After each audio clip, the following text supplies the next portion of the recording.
Hi, and welcome to the Feel Good Violin Club. My name is Liz, and in today's video, I'm going to be talking about the most common equipment problems for violinists. Let's get into it. I'm going to start by answering the most common question I've gotten in the comment section since I started YouTube not too long ago, which is this situation of you've just gotten a violin and it doesn't seem to be making any sound. And luckily, there's a very easy solution to this, which is just that your bow probably needs a whole lot of rosin.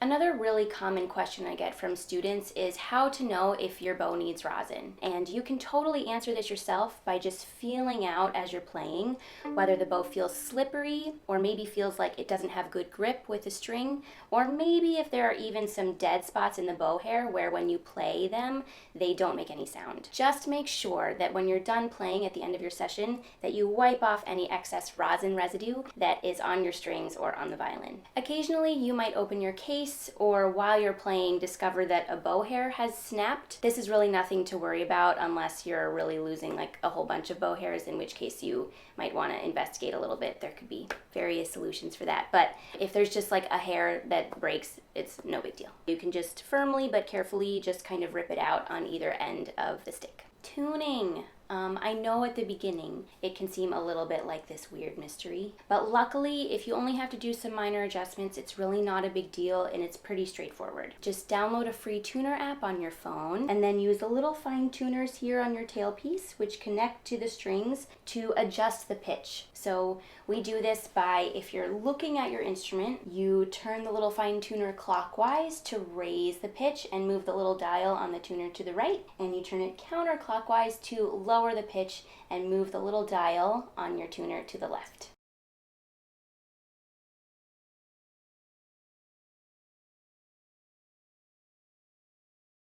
Now, if you opened your case and you find that a string is completely loose or it seems like you need to do some more sort of major tuning, then you will need to use your pegs. Using your pegs is not usually as scary as you think it may be. There are just a few good rules of thumb to keep in mind. I would loosen the peg slightly before adding tension to the string again. This is just a way of relieving any risk of the string popping or snapping. As you're adjusting the peg, it's important that you press the peg somewhat firmly into the peg box, especially if you're experiencing that the peg keeps slipping. The other maybe most important thing is that it's important to turn the peg slowly. Just do a little bit at a time. So slowly but firmly. Firmly but slowly. And the last thing is that if you're still having problems with peg slipping, it's like you tune and you finally get the string in tune and then it slips again, there's a little trick for that too, which is that you can loosen the peg a little bit to give your string some slack, and then when it's in that slightly loosened position,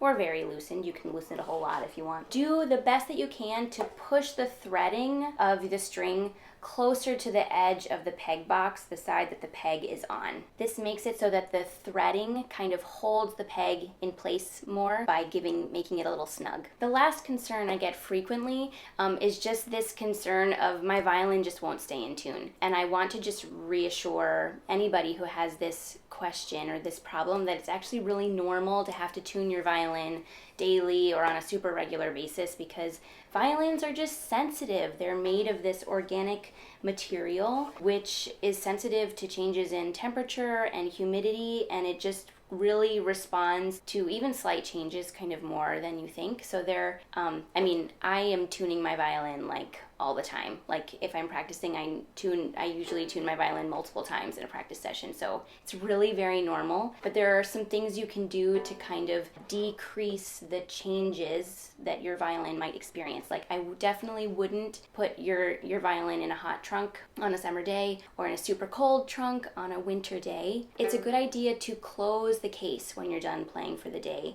so you don't leave it out to the changing conditions of the heating system in the room that it's in. And this may be a silly one, but I'm going to mention it anyway, that if the violin is in the hands of youngsters, it is really easy for the violin to go out of tune if the violin is like being banged around. So the more that the violin is just kept safe and still and protected, the better experience you'll have with the violin staying in tune. If you're struggling with an equipment issue that I haven't mentioned in this video, let me know in the comments, and I'll see you in the next video.